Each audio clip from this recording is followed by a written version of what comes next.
This is one of the oldest vehicles we have on display. It's a 1903 Model A Ford. Most people think of the Model A as built in the 30s, but the first Model A built by Ford was built in 03, his first attempt to mass market cars. This is serial number 121, and we believe it's the fourth oldest Ford on the planet. It has an 8 horsepower engine, and it's located underneath the driver, out of sight. It was originally designed as a 2-passenger vehicle, but as demand grew, it was realized that there was a need for more passengers, and so they added this section, which we put on the vehicle. It took us about a half hour to put it on. And because the wheelbase is short, it was impossible to get in and out. So this was the solution. They call this a rear entrance tonneau.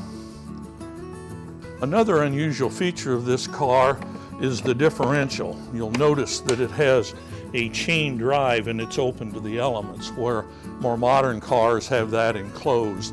This, of course, could create problems with dirt and stones and things like that getting in it. One of the things that we find interesting about this car, you'll notice that the steering wheel is located on the right.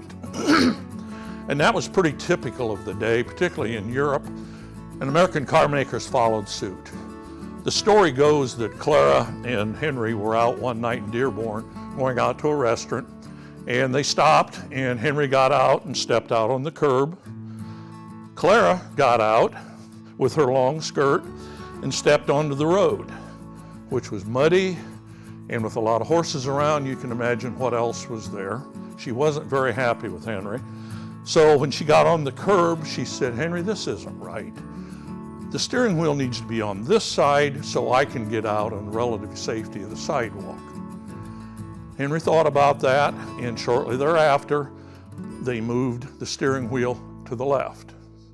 That solved Clara's problem. Interestingly, the rest of the auto industry were always watching Henry because he was such an innovator that the rest of the industry followed suit. So to this day, in American cars, you'll see the steering wheel on the left, and you can thank Clara Ford for that.